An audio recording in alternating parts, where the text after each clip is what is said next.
Bonjour les enfants, c'est papa. Bienvenue dans notre premier podcast de la journée. J'espère que vous avez passé une bonne nuit. Ce message est d'abord en direction de toute l'équipe de la FECAFOOT. Le docteur Dadis Camara, le philosophe, manager sélectionneur Rigobertson et toute la clique autour. Nous avons tellement nos yeux et nos oreilles dans la tanière que vos communiqués, vous pouvez les garder. Ok? Nous n'avons pas besoin, moi et beaucoup d'autres, nous n'avons pas besoin de vos communiqués pour savoir exactement ce qui se passe dans la tanière minute by minute. Il faut que vous sachiez que là où vous jouez là, c'est là où nous on dort. Que nous on était même arrivés au Qatar avant vous. Vous avez compris? Que moi, papa, je ne pars pas chercher la vérité de ce qui se passe chez les Lions Indomptables, dans la tanière, au Qatar, dans un communiqué de la FECAFOOT. Parce que la première chose qui sort de la FECAFOOT, c'est la bouche, c'est le mensonge. Simplement parce que des gens qui ont pu inventer une bagarre imaginaire entre Zamboanguissa et Michael Ngande, et on virait Michael Ngande sur la base de ce mensonge imaginaire, ne sont pas des gens dignes de confiance. Des gens qui sont capables d'écrire que One All Sport est une multinationale et qu'une multinationale... Non, ce ne sont pas des gens dignes de confiance. Ok? Donc je voulais déjà vous le dire, que vu que le mensonge est dans votre ADN, n'allez pas croire que c'est dans les communiqués de la FECAFOOT que se trouve la vérité. Les communiqués de la FECAFOOT sont de l'esbrouf, du bavardage, du mensonge, mais de rien du tout. Donc ça, c'est d'abord d'un, de deux.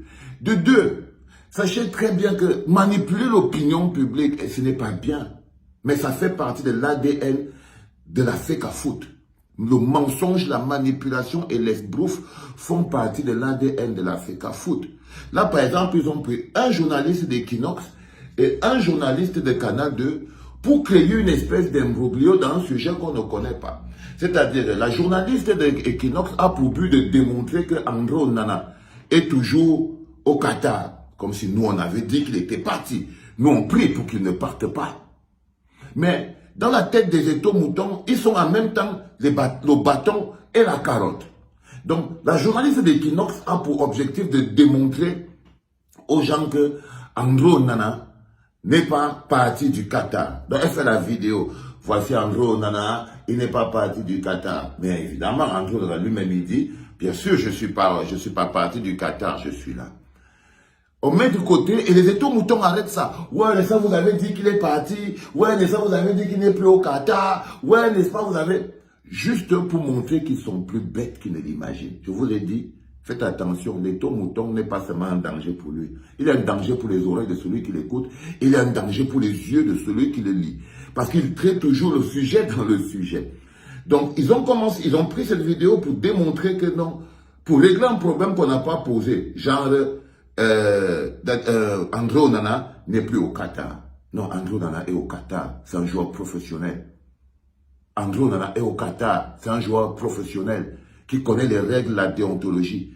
S'il doit partir du Qatar, il y a un certain nombre de choses qui doivent se passer et un certain nombre de papiers administratifs qui doivent être signés pour qu'il parte du Qatar. Bien. Quelque temps après, c'est maintenant le journaliste de Canal 2 qui vient et donne l'impression d'avoir plus d'informations. Il croit que moi, je me lève pour écouter ce que les gens de Canal 2 ou bien les gens d'Equinox. Je vous dis que nous, on a nos sous à l'intérieur, on n'a pas besoin d'écouter ça. On n'a pas besoin d'écouter ce que les 2 à 5 là, parce que chacun ramasse son 1 franc et vient faire son truc. Ok?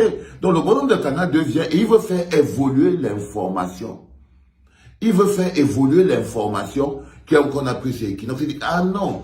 En fait, ce qui se passe, c'est que André Onana on lui a déjà enlevé toute la tenue des Lions Indomptables. On lui a déjà enlevé les attributs nationaux. On lui a déjà enlevé le maillot One All Sport. Il est maintenant comme un civil. Ça, c'est la suite. Il est maintenant comme un civil. Ce qu'il attend, il attend un communiqué. Il attendait le communiqué, parce qu'entre-temps, il y a un communiqué qui sort, donc une espèce de merde qui sort des cabinets de la FECAFOOT. Et il y a cette espèce de communiqué qui sort et qui ne veut rien dire en même temps, c'est un communiqué totalement inutile, qui sort pour dire que, pour des raisons de discipline, André Onana a été écarté de l'équipe des Lions Indomptables. Déjà, depuis toute la journée, c'est de ça qu'on parlait, mais nous, on sait très bien, on voulait savoir ce qui se passe. Si nous avions dit de quelle indiscipline il s'agissait, on aurait pu comprendre. Non. Ils croient qu'ils n'ont ils croient qu'ils peuvent enlever un joueur de l'équipe nationale de la carrure d'Onana sans avoir la moindre explication à donner aux Lions Indomptables. Sans avoir la moindre explication. Donc, ils sont dans l'enfumage. Donc, le bonhomme dit que André Onana serait donc en train, ça c'est maintenant le Mirabeau de Canal 2, dit que, en fait, André Onana n'est plus là. Il est en train d'attendre que le communiqué soit officiel et comme ça il peut ramasser ses sacs et il part. Donc on a Canal 2 qui dit que André Onana, en fait, il n'est plus dans la tanière, il est parti.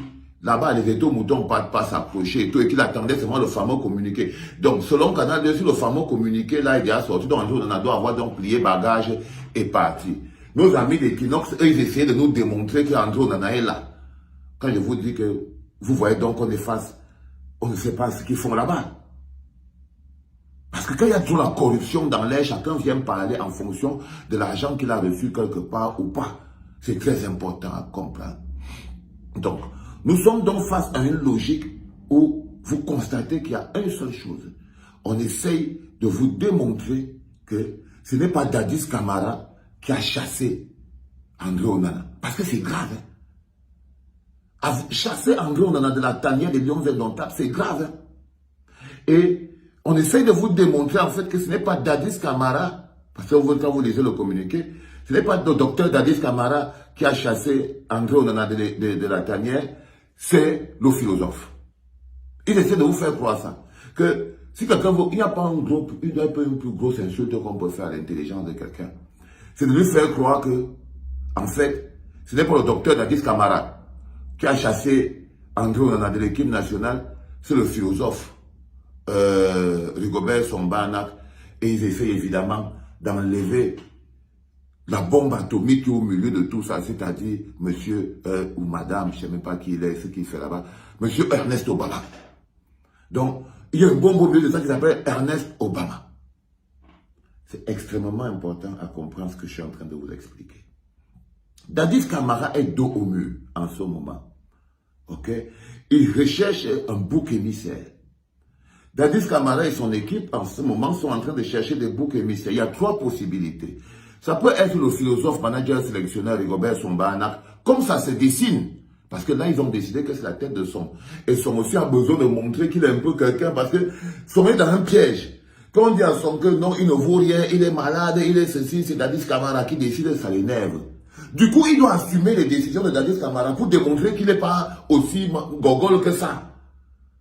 Vous voyez le pire dans lequel Song-Banak est? Song-Banak a été choisi par Dadis Camara à cause de ses incapacités et ses incohérences et son incapacité à parler. C'est toutes les fautes que Song-Banak a, qui ont été les éléments utilisés par Dadis Camara pour le prendre. Et rappelez-vous une vieille vidéo que j'avais faite. Je vous avais dit que Dadis Camara avait besoin de quelqu'un de suffisamment transparent à la tête des Lions Indomptables pour lui permettre d'être en même temps le président et le manager sélectionneur. Il lui fallait quelqu'un qui est totalement décérébré, quelqu'un qui lui soit assujetti, quelqu'un qui ne peut pas, quelqu'un qui est prêt à mourir pour lui. Alors il allait ramasser Rigobert Song-Banak avec l'appui de la manipulation émotionnelle. Le capitaine Courage, je vous l'avais dit, évidemment, vous avez écrit que je suis un maboule qui raconte sa vie, qui fait n'importe quoi, toutes les choses que vous avez écrites. Mais je vous avais dit qu'il avait besoin de ça. Donc Rigobert Song sait qu'il ne mérite pas d'être là. Il sait qu'il doit sa place là, au président, le docteur Dadis Camara. Tout d'un coup, Rigobert Song-Banak est prêt à assumer toutes les décisions les plus ridicules si ces décisions peuvent lui permettre de se présenter comme étant quelqu'un qui est autonome et qui prend ses propres décisions. Donc, il a la tête, il est le bon choix pour être le bouc émissaire de Dadis Camara. C'est-à-dire que Dadis Camara donc décidé que ça peut être lui, Rigobert Song, qui peut être le bouc émissaire, tandis que c'est lui qui a chassé André Onana, c'est lui qui a chassé Ngande. Donc, du coup, Dadis Camara n'a aucun problème. C'est la faute du manager sélectionneur. Et lui, il soutient le manager sélectionneur, parce qu'il faut bien savoir. Et lui, derrière, il soutient le manager sélectionneur. Donc, il soutient le manager sélectionneur. Comme un grand bandit, bien organisé. Il y a des joueurs que Dadis Camara aurait pu prendre comme des boucs émissaires. Mais il ne peut pas. Parce que les joueurs sont des joueurs professionnels. La moitié des joueurs là, ne sont pas là pour lui faire plaisir. La moitié des joueurs là, ne jouent pas pour montrer au monde que Dadis Camara et le docteur Dadis Camara est l'un des hommes les plus beaux, les plus grands, les plus riches du Cameroun. Non. Donc, il ne peut pas prendre les joueurs comme boucs émissaires. Il s'est attaqué à quelques-uns. Je mets une parenthèse quand je reviens sur les mensonges là. Comment vous pouvez croire à un bonhomme, à une équipe qui... Vous voyez, ça dit que c'est fou.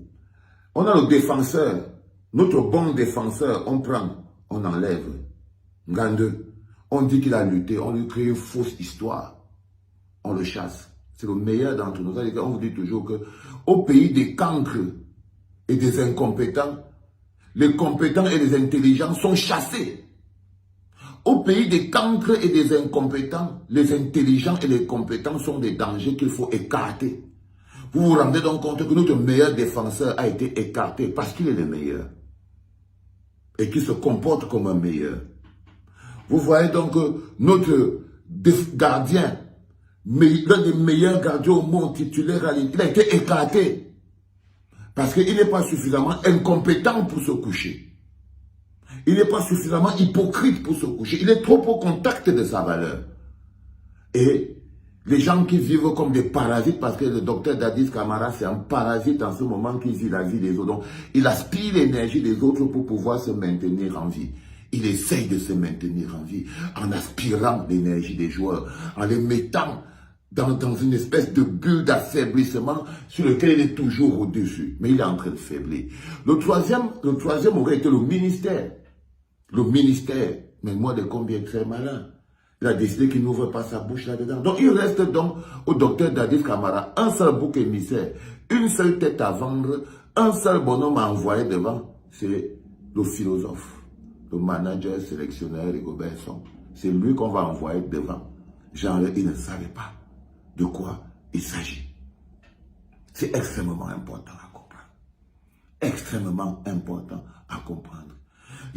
L'autre chose importante qu'il est important, c'est que les Brésiliens doivent savoir que les Camerounais n'aiment pas l'ingratitude. Brésiliens, sachez que les Camerounais n'aiment pas l'ingratitude. Ok?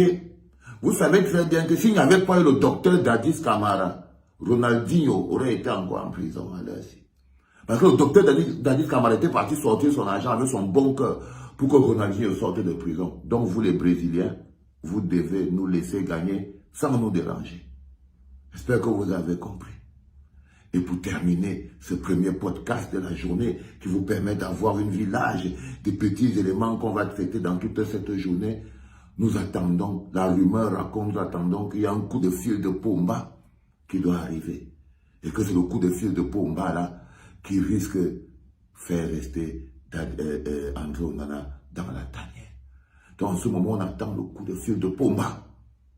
C'est le coup de fil de Pomba là qui doit faire maintenant que André Onana reste dans la tanière. Premier podcast de la journée, c'était papa.